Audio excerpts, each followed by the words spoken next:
Hello Unisport fam, and welcome back to another video with me, 7MLC. Thank you for joining me out on the training pitch today.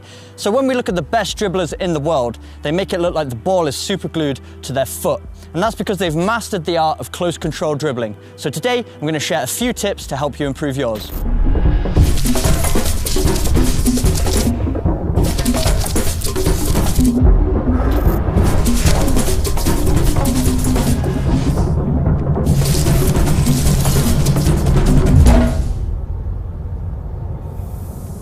So the first tip is our body posture. We want to have a body posture that allows us to be nimble, have good balance so we can have full control of that football. So if we're upright like this and our knees are locked out, as we can feel, you don't feel very sharp or light on your feet. So you want to lower your center of gravity by having a slight bend in the knees and coming up onto our tiptoes. That just allows us to move sharply with the ball and also have good balance. And then we can move off in every direction and change suddenly if we need to.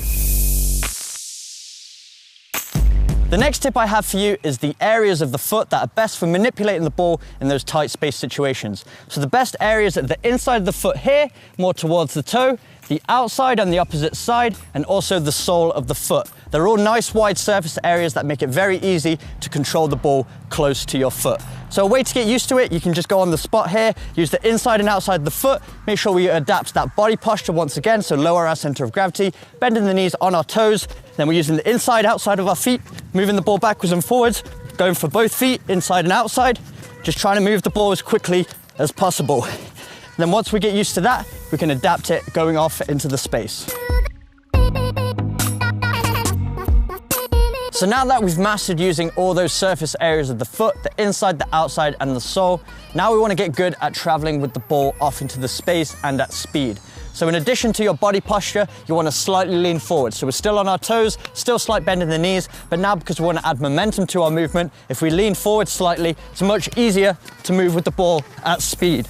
And another tip for you, you want to try and take a touch of the ball with every step. So this takes a little bit of practice, learning the correct weight to put behind the ball so it doesn't go too off in front of you, and it also doesn't stay too stuck to your feet so that you're tripping over it. So this is what we like to do. Just dribble off in a straight line, turning, learning how to touch the ball with every step, staying nice and low upon our toes, moving backwards and forwards, trying to manipulate the ball with a touch with every step. So those are some tips to help you improve your close control dribbling. Now I've got a few drills for you to take those tips and actually apply them into your individual training.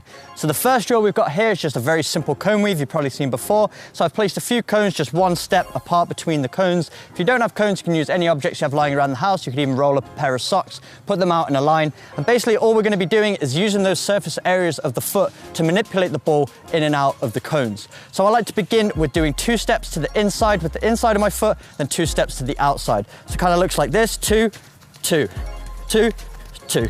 Just getting used to using the inside and outside of the foot, then just go back, just trying to keep close control of the ball, the low center of gravity remaining on your toes. Then once you're comfortable doing 2 to the inside, 2 to the outside, see if you can minimize your touches. So just do 1 touch with the inside of the foot, 1 touch with the outside, and weave that ball back and forth to travel a little bit more quicker through the cones, kind of like this. So we go inside, outside, and then inside. Trying to manipulate the ball with full control, but just going a little bit faster.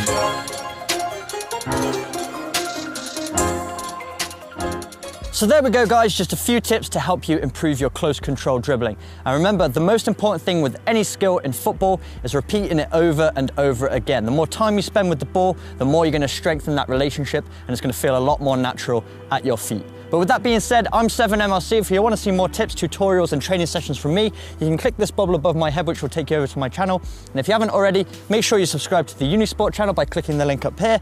Thanks so much for watching, and I'll see you guys soon.